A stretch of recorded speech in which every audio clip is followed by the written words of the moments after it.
welcome Goa. I'm Alicia Fernandez. Well, today I welcome you to Rashtra TV and we are here for a very special interview. Education plays a very instrumental part and parcel in making and building someone's life. Well, today I have a personality who is going to give a little bit more insights about how education has transformed over the period of time. And to discuss more upon this, we have with us our guest for the day, which is Mr. Moses Mike. Hello, sir. Welcome to Rashtra TV. Hello, how are you? I'm absolutely fine, sir. Good. How is it being here in Goa, first of all? Give us some insights about it. You know what, I can't explain. We had a very nice time in Goa. But just to let you know, this is my second time to come to India. Okay. Yeah, I was last year in 2023 when I led a delegation of small and medium enterprises. Oh, wow. When I was then the permanent secretary for Ministry of Women Affairs, Community and Small and Medium Enterprises Development. So I've always find India very fascinating. But Goa, wow, it was very, very good. We learned quite a lot. I think that will be very transformative in terms of our education system back in Zimbabwe. Absolutely. So now if you could just give us an insight about it, like you are maintaining the both primary and secondary education over there. How is it different from the stereotypical ways how it was earlier to now? How would you see the transformation in that? Thank you very much for that question. Let me just take you back to pre-1980, before our independence. You know, naturally, our education system was skewed to the British. Those are the people that then colonized us. So you would understand we didn't have much freedom in terms of the indigenous people, in terms of our education. But when we then took over our independence, we then opened up the education system to every Zimbabwean, irrespective of their color. And you could see we then had more schools being built. We also had quite a lot of, our children going back to school, even those that were beyond the age of, going to school. And there was quite a lot of transformative issues in terms of our education. And we give credit to the First Republic. And this is why you then find our education system, the literacy rate is around 94-95%. It tells you about that investment that was done since independence. And I think as we then move on, we then carried it forward. But I think one of the things that I think in the Second Republic we have done is to take on board STEM education, driven by science, technology, and engineering and mathematics. But I think when we then realized that yes, we have done all this, we then said to ourselves, we don't have something, but what is that something? It was now the issues of the emerging technologies that we would then want to integrate into our education system. We are talking of robotics, we are talking of coding, we are talking of AI. So when we then scanned, we said, where can we then be able to go? But we had no any other choice besides India. And I'm very happy to say one of our private school proprietors, Mrs. Ruswa, then he had an engagement with a company that does robotics in Goa called Qurious Mind. So this is one you then find us in Goa so that we can then be able to learn what is it that you have done in your schools. What is it that you have done in terms of working with the private sector? Absolutely. Yes. So to me, I think that kind of a very smart kind of partnership. So when we see about the new education policy, which has just entered into the entire India country as a such. So when we're having a closer look at the scenario in education, be it in Zimbabwe or India, across the world, there are a lot of problems of dropouts. Good. So how exactly, as a Zimbabwe government, are you looking at and ensuring that such problems are not, is conducted and many people do not fall prey to this type of things of dropouts? Good. Thank you very much. In Zimbabwe, we also have a similar problem of children dropping out of school. But this is due to various reasons. I'll give you 2-3 reasons. One of the reasons is that parents can't afford to pay the fees. But what is it that government has done? Government has come in with some safety nets so that those that can't pay government can then be able to take on board. And we have got what we call BEAM, Best Education Assistant Module. Okay. That's what we then use.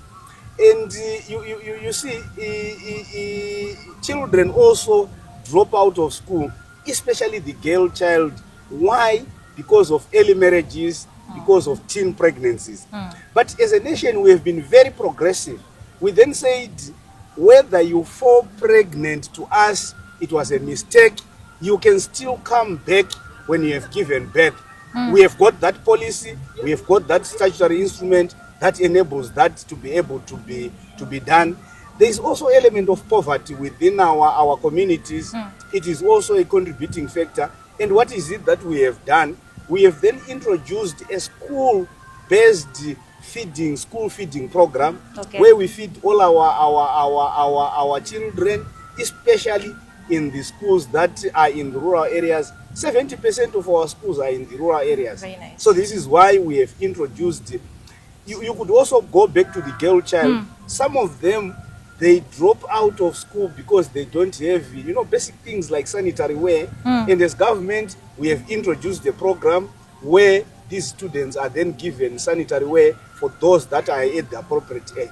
So now you've come here already and you've witnessed this wonderful robotics and a little bit more insights about that. So how would you take this to Zimbabwe, and what are the things that you will take back from your trip here? One of the things that I would take back is, I think, the partnership that ministry, that government, in fact, has played with Qurious Mind. We believe that kind of smart partnership has enabled the government to roll out a very, very good program. The second issue that I'm also going to be taking back home is teacher capacity development. For us, if robotics is going to be successful back in Zimbabwe, we need to train our teachers. 3, we also need to have an implementing structure. I was looking at the way, I think, especially in Goa, that has been done. Yes. We need a framework. We need all government, private sector to be able to work together.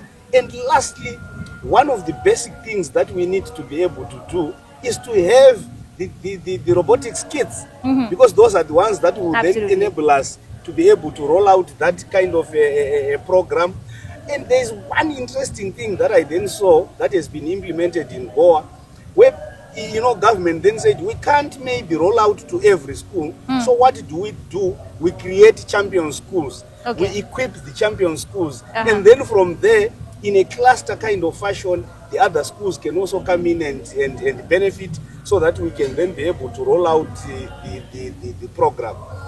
One of the issues that I think we have in terms of our human capital development in Zimbabwe is that we don't have so many doctors. So also you have a lot of exports, if I'm not mistaken, of tobacco. So how do you all tackle with that in terms of that? Like, you export a lot of tobacco outdoor. So how do you tackle with your students not getting into all this kind of tobacco menace and everything, drugs like that? Yeah, I will tell you, in Zimbabwe, we also have a problem of drug and substance abuse.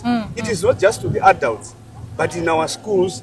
But what we have done now is we have got a national technical committee, cabinet committee. So when I'm talking of cabinet, I'm talking of the presidents. Absolutely. And that cabinet committee on drug and substance abuse is headed by our only honorable minister for defense.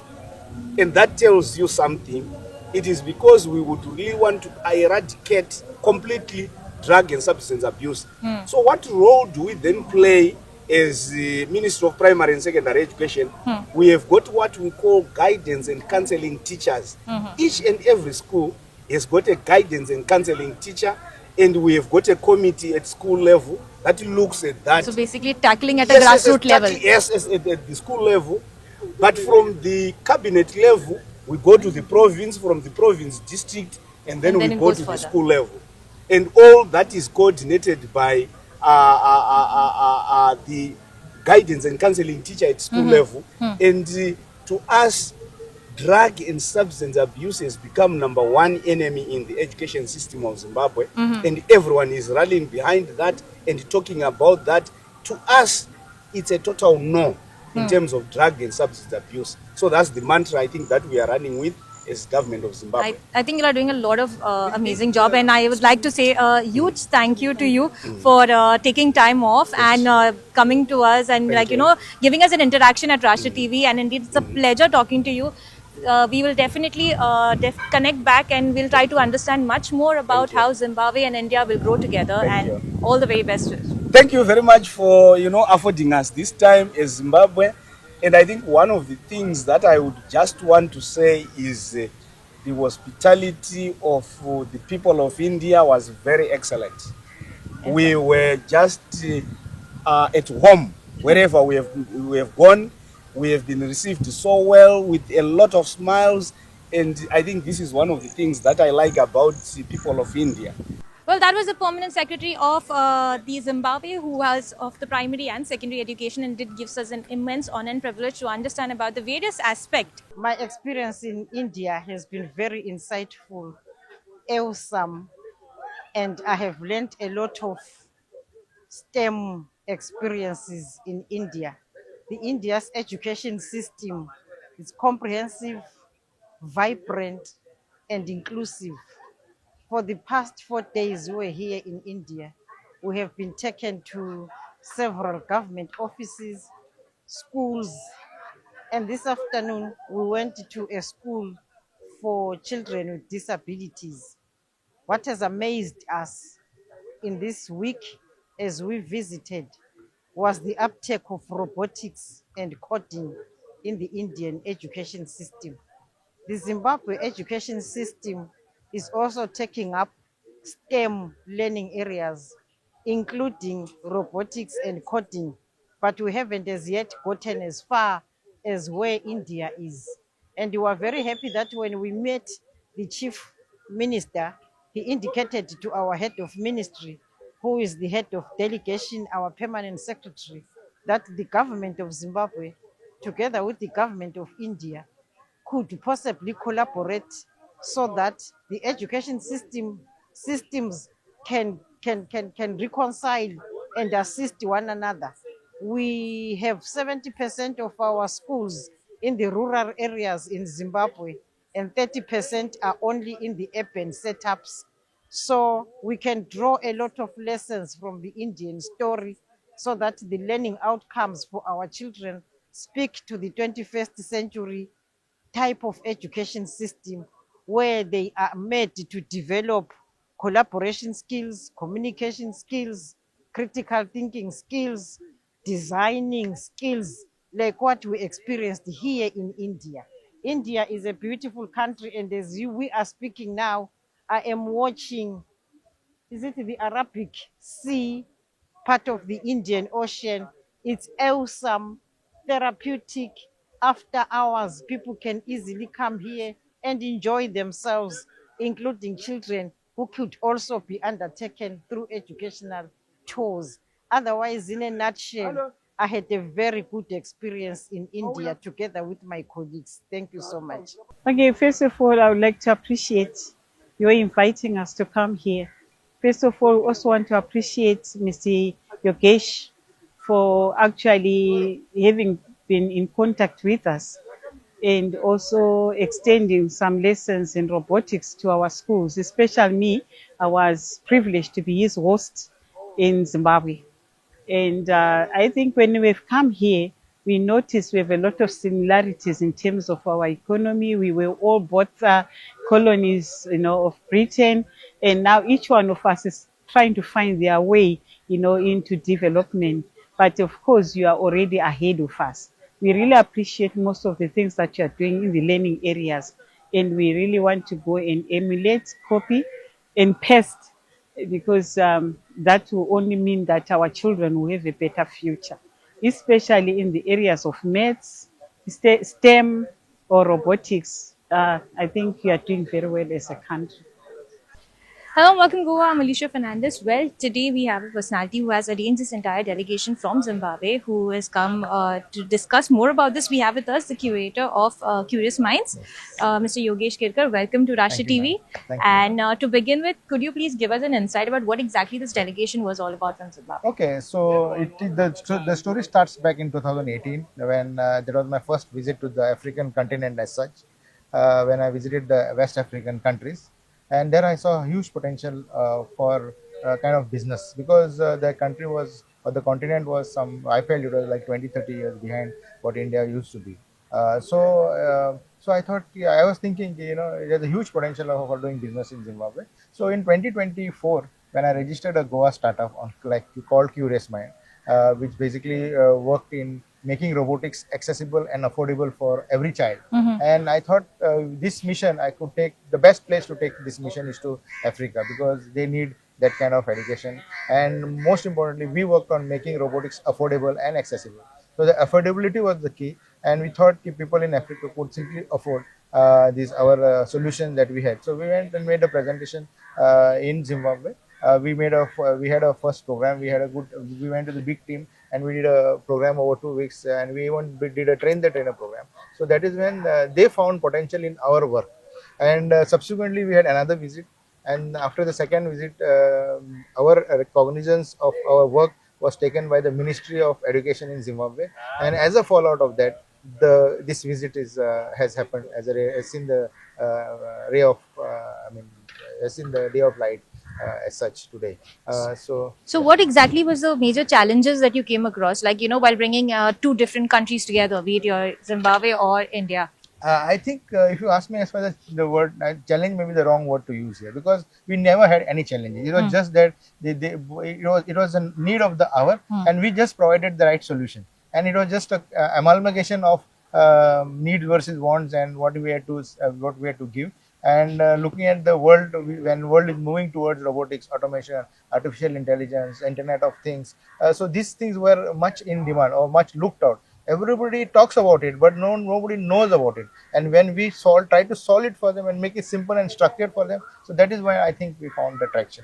Okay, so now I would request you if you could give any message to the people watching you about how this thing needs to grow more and needs to explore more. See, actually, more than it needing to grow more, I think we need to grow ourselves because it is already there. It is in every part of our life today. Artificial intelligence. The term may sound jargonish, but it's there within us, and it's making our life much more better and easier at an alarming speed which we can't even imagine. So if you don't adapt to it right now, I think there are very good chances that we will be left behind.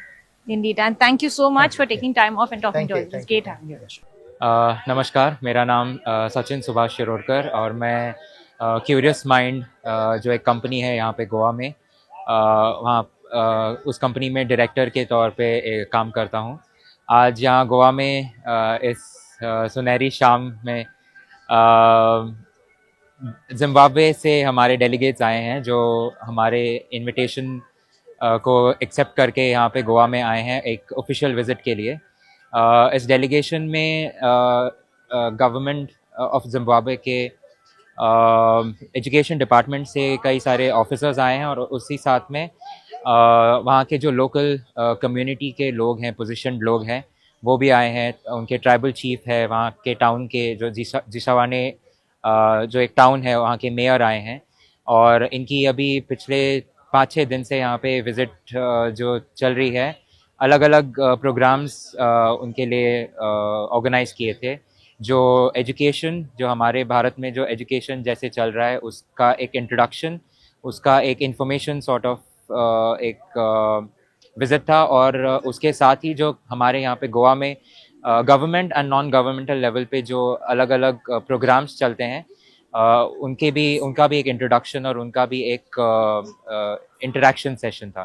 तो आज के दिन जो education department से जो delegation आया था उनका एजुकेशन डिपार्टमेंट ऑफ गोवा के साथ उनके डायरेक्टर्स के साथ उनकी बातचीत चल रही थी और जो कम्युनिटी से लोग आए थे उनकी जो हमारे कई तरह के कम्युनिटी प्रोजेक्ट्स जो चलते हैं जो सेल्फ हेल्प ग्रुप के लिए है या फिर जो लोकल हमारे बिजनेस ओनर्स हैं उनके जो कम्युनिटी प्रोजेक्ट्स चलते हैं वहाँ पे उनकी विज़िट थी। डेलीगेशन काफ़ी खुश है, हम भी काफ़ी खुश हैं कि जो ये बायलैटरल जो हमारा एक अप्रोच था दो देशों के बीच में, भारत और जिम्बाब्वे के बीच में, वो काफ़ी अच्छी तरह से जा रहा है। यहाँ से हम आशा करते हैं कि भारत और जिम्बाब्वे के बीच में एक अलग तरह का कनेक्शन बनेगा, एक अलग तरह का कॉरिडोर खुला रहेगा for sectors in technology, health and education. और इसका ना कि सिर्फ भारत को बट जिम्बाब्वे को भी इसका काफ़ी हेल्प हो जाएगा।